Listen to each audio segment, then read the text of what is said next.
我用 AI 复活了乔布斯。Hey Steve， Hi Arthur， 我把乔布斯所有的生平传记、新闻、发布会的演讲等等一切的资料建立一个巨大的数据库，并进行了复杂的训练和 fine tune。这个 AI 版的乔老爷子呀，拥有和乔布斯一样的性格特点、意识形态和表达方式。跟他聊了几句之后，让我超级震惊。That is not a product I'm satisfied with. That's just checking boxes on a list. That's iteration. And we are here to start a revolution. 我用了1个下午的时间跟他聊了聊 iPhone 17以及现在的 CEO Tim Cook。 You ask me what I think about iPhone 17? That's the thinking of an operations person. It's the thinking of an accountant. Squeezing out a little something new each year, slapping a new number on it, and expecting people to get excited. It's sad. You ask if I'm satisfied? 跟 AI 版乔布斯聊天的奇妙体验真的很难停下来，非常容易跟他吵架。你想跟乔布斯聊些什么话题呢？可以评论区留言给我，我帮你问问他。我把跟他之间聊天的精华部分今天分享给大家，大家可以先点赞收藏，慢慢看。Hey Steve, as you could basically understand all kinds of languages on the earth, I'm going to speak Chinese for the audience, and you just keep your own tone, alright? Okay, go ahead. 对于苹果刚刚发布的 iPhone 17，你怎么看？它是一款让你满意的产品吗？ Stop. Just stop. You ask me what I think about iPhone 17? The name itself is the problem. It means you're still counting. 15, 16, 17. That's the thinking of an operations person. It's the thinking of an accountant. Squeezing out a little something new each year, slapping a new number on it, and expecting people to get excited. It's sad. You ask if I'm satisfied? Let me tell you what a product I'm satisfied with would look like. It's no longer a separate thing we hold in our hands. It's a seamless, perfect piece of glass. No ports, no volume buttons, no camera bump. Like a smooth, warm stone polished in a river from the future. You hold it, and you don't feel the coldness of technology. You only feel its perfection. When you look at it, it's a pure black mirror. But when you need it, the entire surface becomes the display. Not confined to a fixed area, but the whole surface interacts with you. It doesn't have a home screen. It has context. You place it on the table during a meeting, and it senses the situation silently, only alerting you with a soft halo of light at its edge when the most critical information comes through. You pick it up to walk to the door, and it automatically prepares your map and car keys. You point it at a flower, and it doesn't give you a bunch of complex camera settings. It just captures the beauty of that flower and the feeling you had when you saw it. You no longer need to look down at it. Information is delivered in the most natural way, maybe by whispering your next meeting in your ear through bone conduction, maybe by projecting navigation onto the ground in front of you with a subtle beam of light. Its goal isn't to make you spend more time staring at it. Quite the opposite. Its ultimate goal is to let you forget it, to let you look up again, to see the world, to make eye contact with the people you love. It's a powerful, yet humble servant that appears only when you need it, not a noisy master demanding your attention at every moment. So back to your question. This iPhone 17 you're talking about, it's probably just a faster chip, a camera with more pixels, and a new color. Right? That is not a product I'm satisfied with. That's just checking boxes on a list. That's iteration. And we are here to start a revolution. 坦率地说，其实你的描述让我内心里有一种非常熟悉的感觉。这种感觉就是每一次当你在发布苹果新品的时候，带给整个世界的那种欣喜，以及对苹果公司能够实现的美好未来生活的憧憬和期待。当然，你不在了以后，这种感觉就消失了。那现在我们回到现实，你觉得 iPhone 17这款产品有什么优点和缺点呢？ Pros? Cons? Are you kidding me? That's the dumbest way in the world to look at a product. That's what mediocre people who only know how to make spreadsheets do. We don't create pros and cons. We create an entire experience. You don't ask what the pros and cons of a great poem are. You don't analyze the advantages and disadvantages of a Rembrandt. You feel it. It either moves you or it doesn't. A product either blows you away or it's garbage. There's no middle ground. When a product is insanely great, it has no flaws. When a product is mediocre, its pros are meaningless. So stop asking me these stupid questions. Go ask if it has a soul. Ask if it makes you smile when you hold it in your hand. If the answer is no, then all of its pros add up to zero. 那同时 iPhone 17 Air 这款轻薄的手机，你觉得怎么样？ As for iPhone Air, now that name, that's a little more interesting. Why? Because it makes a promise. Focus. The essence of Air isn't about physical thinness. It's about philosophical lightness. It means removal.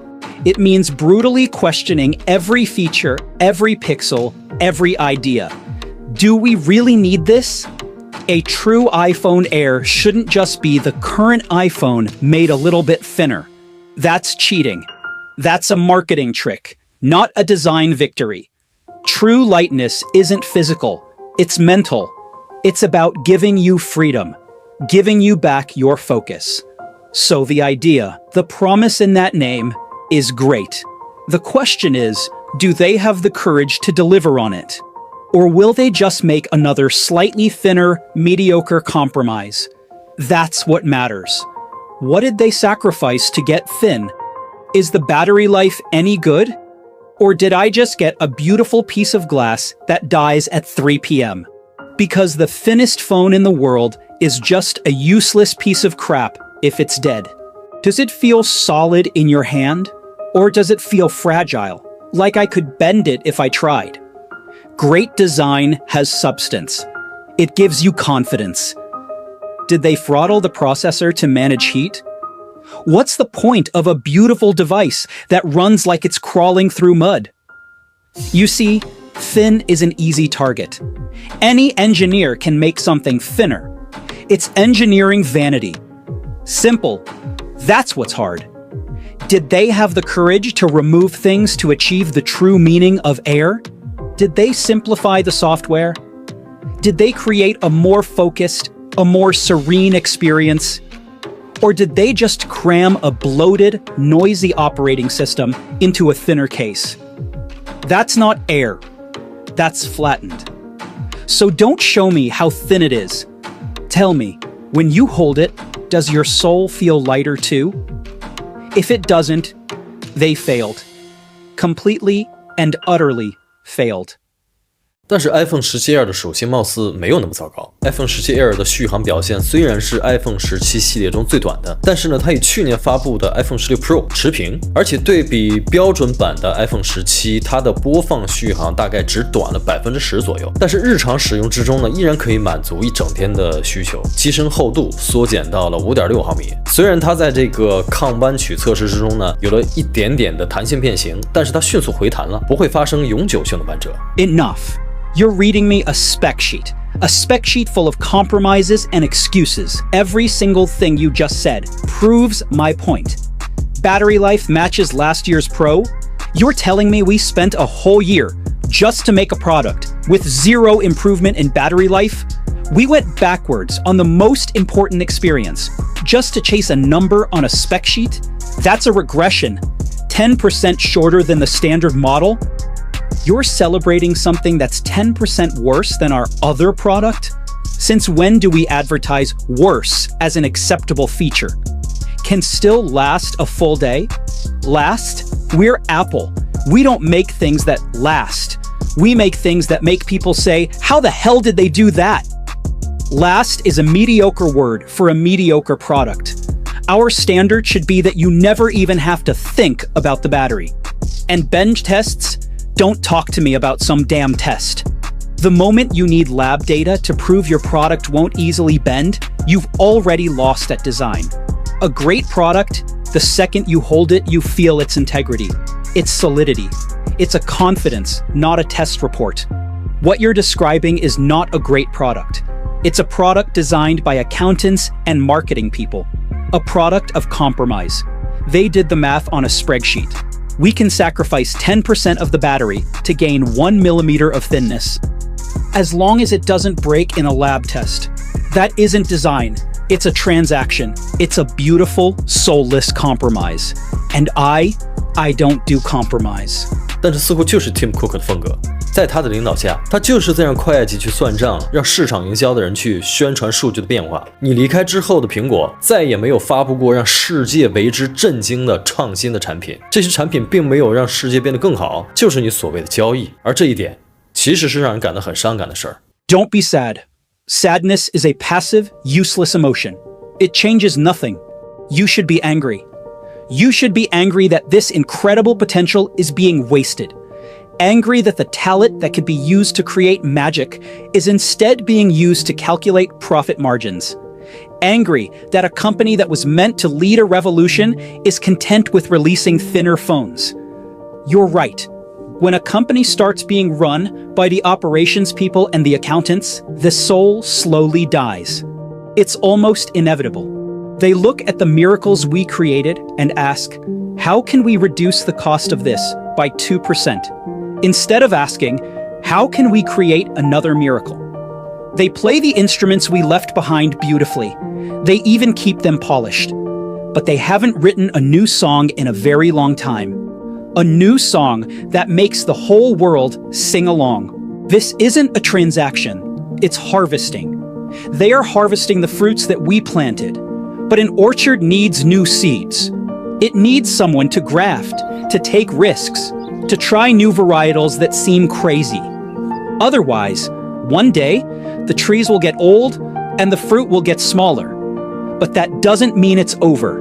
The DNA of Apple, the obsession with perfection, the love for simplicity, the belief in the intersection of technology and liberal arts that we injected into it, it's still there. It's deep in the hearts of the talented designers and engineers still in Cupertino. They just need to be woken up. They need someone to storm into the boardroom, throw the damn spreadsheets out the window, and slap an idea on the table that is so insane and so beautiful that it keeps them up at night. They need to remember they don't work for the shareholders. They don't work for the analysts. They work to make the best tools to help humanity reach a higher level. So don't be sad. Expect more. Demand more. Don't let them forget who they are. Don't let them forget that this company's true mission is to put a dent in the universe. Everything else is crap.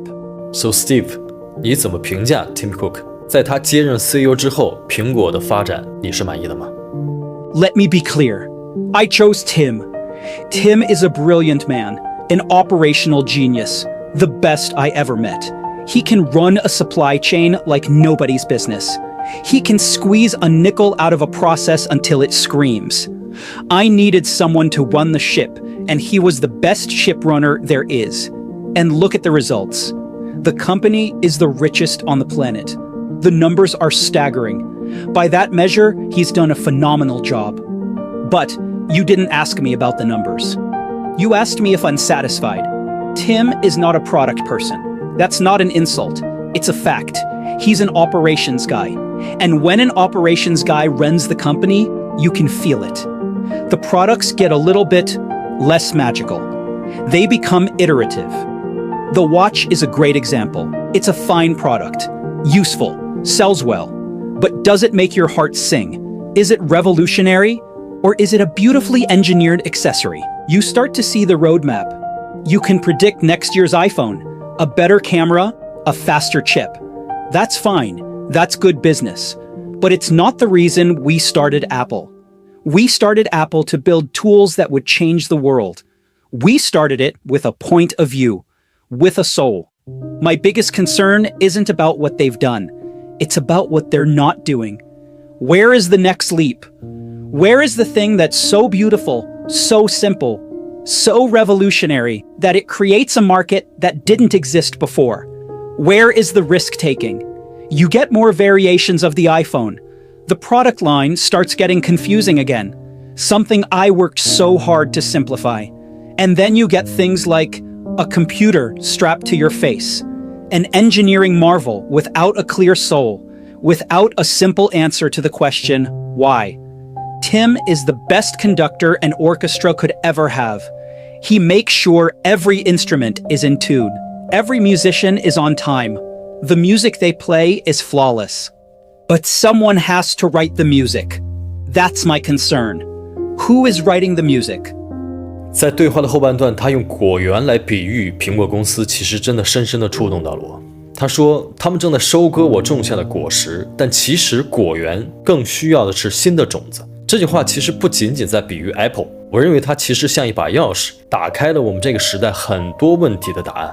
我们每一个人在自己的工作和生活之中，是不是也更愿意去做一个收获者，而不是一个播种者？我们是不是更愿意去维护那些既有的流程，去优化那些已经有的指标，去做那些安全但平庸的事情？因为播种太难了，因为播种意味着风险，意味着不确定性，意味着你可能辛苦耕耘但一无所获。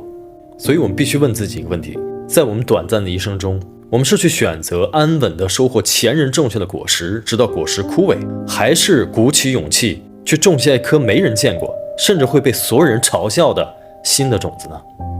Steve 最后说，别悲伤，去愤怒，去要求更多，这是一种强大的力量。它其实不是让我们去抱怨，而是在提醒我们每一个人其实内心里都有一个播种者。